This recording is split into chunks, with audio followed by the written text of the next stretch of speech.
You heard it right, folks. I'm starting the Poppy War today. If you're clicking on this video, you've probably either already read the Poppy War or you want to read the Poppy War. So I don't have to tell you what it's about. All you gotta know is that I'm freaking excited. I'm freaking hyped about this. I've been wanting to read this book, or this series rather, for a while, and I forgot why. I was kind of prohibiting myself from reading it. I don't know why. I just feel like this wasn't, I don't know why I was stopping myself from reading it. I think because I just have a million books on my TBR, so I was like, let me not add another series to said TBR. So I finally was like, F it, I don't care what anybody says, I'm gonna read it because I want to. I'm not really a fantasy girly. I dibble dabble in the genre, but I don't know, something about this screams that it's gonna be a 5-star for Caitlin. I don't know, that's my prediction. And if it was a 5-star at the end of this video, I'm gonna say told you, and then I'm gonna go back to this clip, and then if it's not a 5-star, I'm gonna be like, this didn't age very well. I'm doing this right after my reading 4 books in 21 days video, which was kind of draining mentally for me. Not because I had to read for 21 days straight, but because of how busy I was during those 21 days. So not only was I busy, but I was busy and then like reading any chance I got. Brain is recharged. I'm not leaving the house unless I'm going to work. It's time to read the Poppy War. In this video, I'm going to document me reading the entire series because I just have a really good feeling about it. Based off my predictions and based off what I think this book will be like and about, and like just what I'm imagining this book to be. Maybe I'm hyping it up too much in my brain. Nah, because the only reason it's so hyped up to me in my brain is because the internet hyped it up so much. So internet, don't let me down.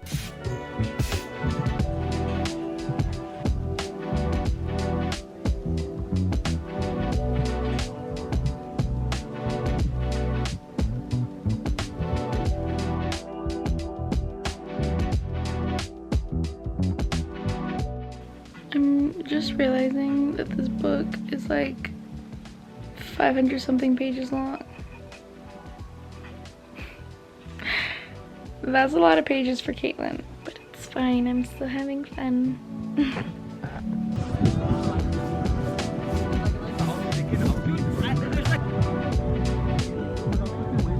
Hello friends. Do you guys like my sweater? I got it at Disneyland. I also got the Piglet one. I spent so much money on them, but it's fine. They made me happy. Anyway, I am 140 pages into the Poppy War. And let me tell you, this could be a 5-star for Caitlin. I don't know. We'll find out soon enough. I wrote notes about what I thought about it because I just having so many of them. Not really. I only wrote down 2 notes. This is the first book I've read where I actually have an understanding of the politics. And this goes into my second note where I thought that the world building is crazy. And I don't know if this is simply because I don't read a lot of fantasy, but it's so complex, the background of everything. And I know she draws a lot of inspiration from East Asian culture. I'm very uneducated on that subject. I'm letting you guys know that right now. So I obviously can't tell how much she's pulled from that, but even with that, I feel like she still did such a good job at like building the world and building this story around all of that history. And I was telling Jocelyn yesterday how I feel like I've been reading for so long and I'm only 140 pages in, but it's because I've been given so much information. I'm learning about the history of their empire. I'm learning about the different subjects they have in their school. I'm learning about martial arts and like the different types of martial arts. I'm gonna compare it to Throne of Glass simply because that's the only other like fantasy series I've read besides, like I was saying before I was rudely interrupted. In Throne of Glass, I understand, like I know Selena's motives, I know the reason leading up to like the war that's about to happen, because I've only read the first 3. Like I understand all that stuff, but in terms of world building, there's not much there. This book, I like the world building a lot because we get into the history of their empire and we learn why. We learn why specific battles happened. We learn why these people attacked these people. There's a lot of why. And so I think that's something in R.F. Kuang's storytelling that's really good, is that she's answering all these why questions, and that makes this whole world so much more believable. And so far I'm just loving it. I'm just enjoying it. I also really like Rin's character. She's very like, I don't care, I'm gonna get it done. And that's where I'm at right now. The trials are about to happen. They're about to come to the end of their first year, so I'm really excited excited to get to that part. I think it's gonna be really good. I don't know what the heck is gonna happen after that. I don't know where this could possibly go. Again, it might be because I just haven't really read much fantasy, but I'm so excited. Like this, I'm just enjoying it. I'm having a great time. Also, look at the cover. Isn't it pretty? I just finished part 1. I'm too lazy to connect my microphone because I also just want to make this quick. This book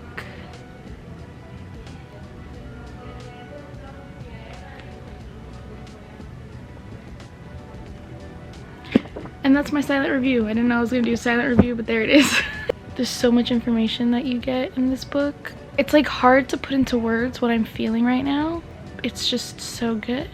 Like everything she's learning, I'm also learning at the same time. All the questions that Rin has are the same questions that I have. All the thought processes that Rin goes through and, you know, connecting of the dots of everything, I'm also going through that with her. The way it ends, or the way part 1 just like finished, I feel the way Rin feels. And now I'm like, what the F?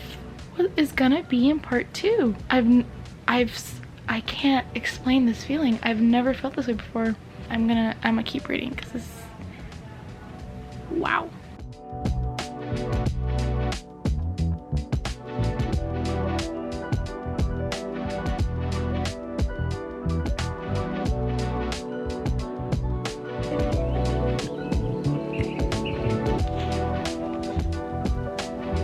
What is going to happen?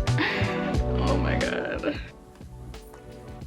Get ready for this one, guys. Sorry, I'm eating a cough drop. I finished it. Also, I don't have a microphone, so I'm recording with my phone.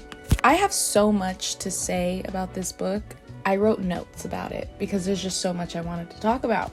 Opening statement, this book was fantastic. R.F. Kuang is an amazing writer and storyteller, and that's the bottom line. First of all, I've seen reviews that say like the world building is lazy because she essentially just took a real life Chinese war and then changed the names and like put whatever. I don't think that really changes my opinions on anything because it's gonna sound so pretentious, but I do think this book is supposed to be a commentary on war and the atrocities of war. I'll come back to that. But the world building was crazy. This is a world that I love and I can't wait to return to in the second one. When I say world building, I mean like I actually understand the history of this empire. Whether or not she made most of it up or most of it is East Asian history, the story she was able to create around it was still insane because she also created a world of shamans and martial arts. Those obviously aren't, like, she obviously didn't come up with those ideas by herself, but it's like the way that she writes about these things, I finally understand. Like, she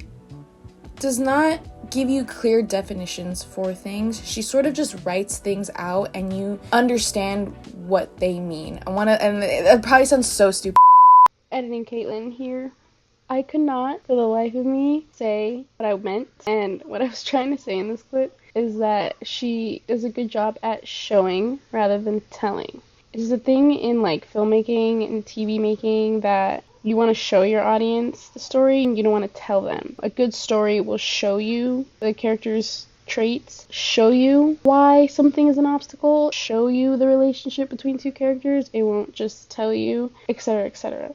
R.F. Kuang does that really well, which I thought was interesting because it's a book. I didn't know, or I didn't realize until I read this, that the same storytelling rule applies to literature, because all literature is words. So I think it's really impressive that she's able to teach you all these things about Rin's past, about martial arts, about shamanism, not by simply telling you this is what it means to be enlightened. No, she shows you enlightenment, and I think that makes the story exponentially better. I'll see if editing Caitlin has to come back and address more things. Hopefully not.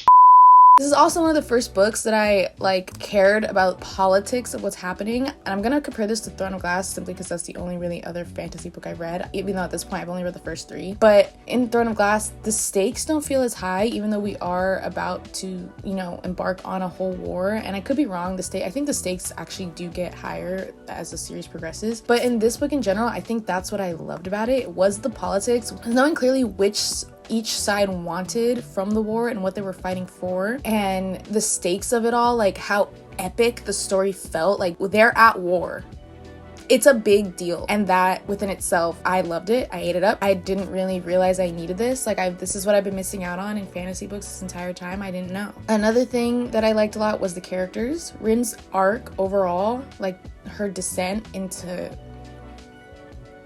the end, is crazy because she has always had that inside of her, that anger, that want to win, but it starts off, you know, innocently in like, I just want to be a good soldier, and then it turns into whatever it is because of all the darkness that happens during this war. It's insane. And the book was very dark. I was not expecting it to be so dark, and like, it makes sense, which leads me to saying that the tension in this book was insane. My heart was racing for I think like 70% of the book. After the first like 100 pages where she's just explaining the world, explaining shamanism, explaining how to be a good martial artist, after all of that, it gets really heavy. Like, after the first battle, you're just like, whoa, and it just keeps getting darker and darker, and I was not prepared for it, but I'm honestly not mad about it. And that's exactly why I think this is supposed to be a commentary on war and the atrocities of war, because I was thinking about it, I was like, wow, like, we read books about war, we watch movies about war, and we just watch them lightly and think, yeah, that was really good, and then we go home, or we go, yeah, that was really good, and we move on to the next book. But the things that she described in this book, apparently they were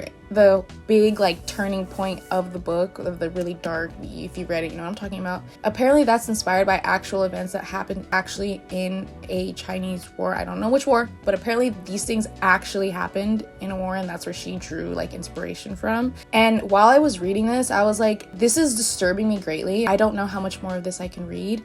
But then I was thinking about it, and I was like, even though this story itself is not, you know, is fiction, these horrible things that these people did to these other people have happened in history. Genocide has happened. War has happened. Mass massacres have happened in real life, and this is just her spreading out the reality for us. The entire time I was thinking about the people and all throughout history who have actually been victims of war and victims of genocide. That being said, going back to the turning point, I think the story itself was amazing because you can literally clearly see all the turning points of the story. I feel like a lot of the time when people say that when they're reading and like, sure, it's interesting, but like nothing's really happening, I think it's because there isn't really any turning points to like drive the story forward. Plot of the book takes place within like 5 years, 6 years. You know, that's a lot of years to pack into 500 pages.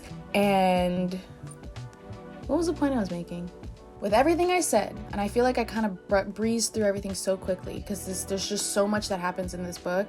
R.F. Kuang's ability to put all of this into one book and have it still be fast-paced, still be interesting, still really affect you, still make you feel like I felt all the emotions. For her to be able to do that in this book, applause to her. Like, I'm really upset I don't have the next one already. Like, I'm upset that I didn't buy them together. I'm like, count down the days to get back to this. Great book. I suggest you pick it up. It does have some very heavy subject matter, so if you don't really like gruesome descriptions of things, maybe don't pick it up, but it was really good. It was just overall great storytelling, and I'm just overall really impressed. So for me, I have to wait multiple weeks to read the next one, but for you guys, I'm gonna read the next one in 3, 2, 1. It's time! I lost my microphone. I'm recording on my phone. Hopefully the audio is good. I was gonna wait to start this, but then I tried reading a different book after I read The Poppy War. Couldn't do it. I just haven't been able to think about anything else. The day after I finished The Poppy War, I went to Barnes & Noble and I bought the rest of the series because it was just that good, and I was like, I'm gonna finish the series. I can't even imagine what is in this book or what is in the next book that will not make me want to cry. Yeah, I haven't started it yet. What else can I say? I don't know. I'm really excited to read this. Also, I told my friend Michael about these books, and it started with me simply just like explaining to him like the world and the lore and like all that chat, and he thought it was so interesting, even though I told him the entirety of what happens in the first book, that he decided to read it, and he finished it so much faster than I did. He's already on the second book, and he doesn't really read like that. So if that says anything about these books, you should go read them. Me hyping up the whole series, I've only read the first book. What are you eating? He's climbing my bookshelf. Look. Excuse you, sir? This one's longer than the first one. It's 650 something pages. Let's see how long it takes me to get through it. Are you excited, Felix? Okay.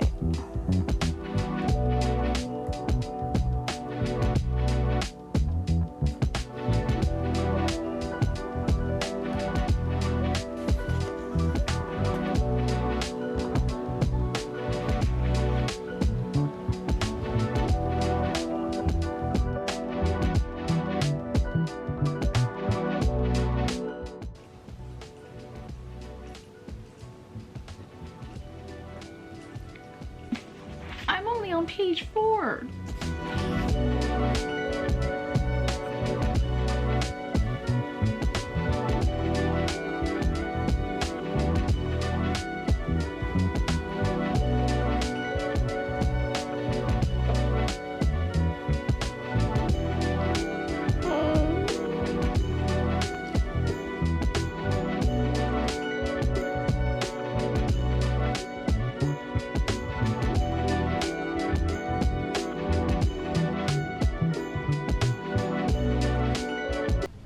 Is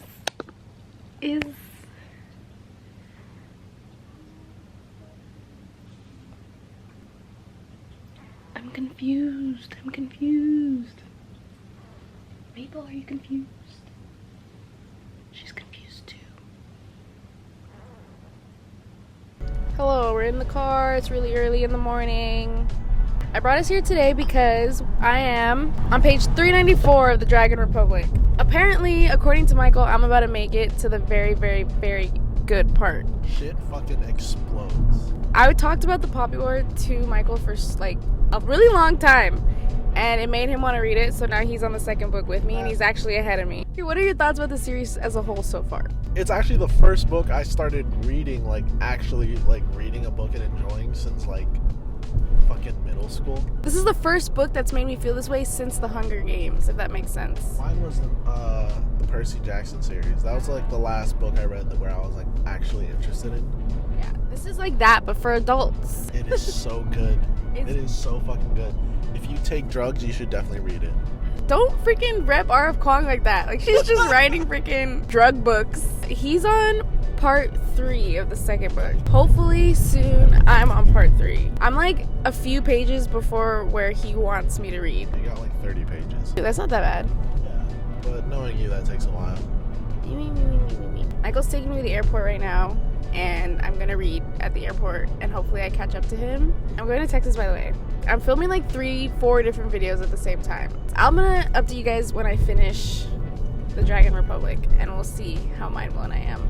Or we're gonna start the vlog and you're just gonna see Kate just like eyes puffy and red. Do you think so? Either that or you're just gonna be like completely shocked. I think the second one. I could cry. I don't know. I've been crying a lot lately.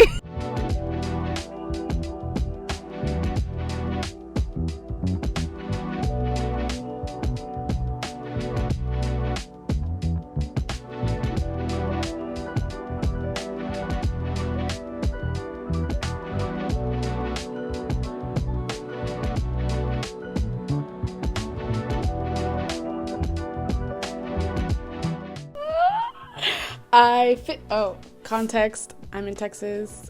We are in the middle of our 24-hour reading challenge, and I just finished the Dragon Republic, and I'm really upset because I'm not back home where I have the third book, and I'm just really pissed off right now, and I just want everyone to know I'm gonna cry. I wrote notes about things I wanted to talk about, and this was before I read the last 120 pages of the book, so we'll see if any of these notes even matter at this point. One thing I liked a lot in this book, Rin's character development, she really comes into herself in multiple ways. Well, I don't know if this is a spoiler or not. It's a spoiler. Okay, this is a spoiler. Skip to this timestamp if you don't want this spoiler. After Alton died, she inherited the commander position. For like half the book, she's struggling, like trying to be Alton, and she's not. And at the end of the book, she realizes that, and in the final battle, she fights as herself. I loved seeing her come into her powers. She finally understands how to really summon the Phoenix without worrying that she's gonna massacre an entire island of people again. I said this about the first book. The tension in it is insane. When you realize that the stakes are way higher than they thought, you feel the entire book and energy shift. It's crazy. I can't. I'm giving it 5 stars. It lived up to its potential. And I don't know how I'm gonna start another book right now. I guess that's all I really wanted to say. I guess I just word vomited my review, but it's like there was like 60 something pages after the final battle, and I was like, what could possibly happen? But the setup for the final book is insane. Again, this is probably a spoiler, so skip, but like the fact that she was essentially fighting on the wrong side of the war the entire time, and she didn't realize it until they won, and now it's just like, what the hell are we supposed to do? Was that the plot twist you're talking about? The plot twist was that Neza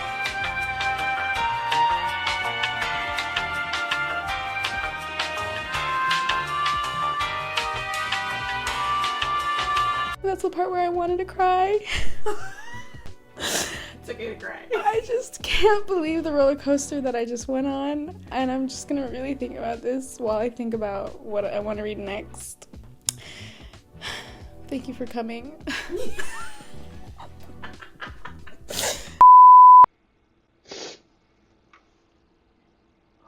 I just relived the ending of that book. It still affects me like this. I'm not even talking about the last one yet. I'm crying just because I watched that clip and I'm remembering what it felt like to read it and live it. Guys, go read the Popular series. It's the best series ever written ever in life. Okay, go. Thanks. Subscribe. The time has come. If you hear background noise, I'm playing rain sounds on my phone, so that's why. I'm on page 105. Initial reactions. I'm so happy to be back in this world. Like, I don't think you understand. It's actually quite bittersweet that this is the last book. I've been procrastinating reading it because a part of me knows that this is about to absolutely rip my heart out of my chest, and I don't know if I'm ready for that. It took me up until the 3rd book to connect the dots. But in the entirety of the series, Rin will say things like, okay, I'm about to read you a whole ass passage. I don't know if I'm gonna leave the whole thing in, but stuff like this. Maybe no one was truly a beast. Maybe that was just how murder became possible. You took someone's humanity, and then you killed them. At Signgard, Strategy Master Urja had taught them once that during the heat of battle, they should regard their opponents as objects, abstract and disparate parts, and not the sum, because that would make it easier to plunge a blade into a pumping heart. But maybe if you looked at someone as not an object but an animal, you could not only commit the murder without flinching, you could let yourself take some pleasure in it. Then it felt good, the same way kicking down anthills felt good. A lot of thoughts like this come to Rin's mind, and in the first 2 books, and not so much as in the first book, I think, like, she gets little hints of it. I think that's probably why it took me so long to freaking realize it. It's like the moral grayness of Rin's character, the more, you know, the Phoenix consumes her, the more she's like this, where she literally will take pleasure in killing. But I think that's the point. The whole point of this trilogy, from what I'm getting so far, is the moral grayness of war. There is no good side in war. War in general is just bad. You can't have a good side and a bad side when both sides are killing and both sides are killing for their own side's good. I'm sorry, I'm not, I wish I was better spoken, if that made sense. If you didn't get that, I'm sorry. I'm not saying it again. I'm dreading the last 100 pages because we all know that's when Chet is about to go down. I still have 500 something more pages to go, so wish me luck. I'm gonna try to finish this book by the end of the week. Will I do it? I don't know. Let's find out. Stay tuned.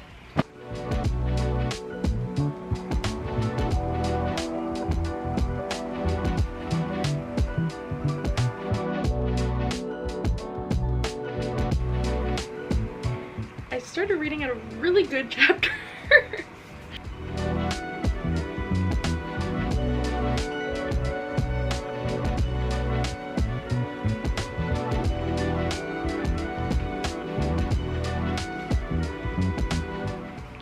My girl is hungry for blood. Oh my gosh. I'm not prepared for the ending of this book. I'm scared.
I finished. I think about the ending. R.F. Kuang, how dare you? I have never actually cried while reading a book. I didn't even cry when I was 13 and finished The Fault in Our Stars, okay? I cried when I finished this, and I sat there staring into blank space for like 10 minutes. Can you hear the sirens? They're coming to help me. If you haven't already, go pick up the Poppy War. This series as a whole will have my heart forever, and I can't wait to reread it in like a few years when I'm like way better at breaking down literature. These books have forever changed what I look for in a book. I'm gonna be reading and I'm gonna be like, it's not the Poppy War. I both have beef with R.F. Kuang, but I also worship her. So I just feel so blessed to have read it. 5 stars, by the way, if that wasn't clear. It's hard to really put into words what I think about the third one without like spoiling the whole thing. All I could say is just go read it. Go read them. It felt like I was watching a really crazy, amazing war epic. But yeah, leave more fantasy recommendations in the comments. Subscribe. I'm gonna go sit and think about Rin.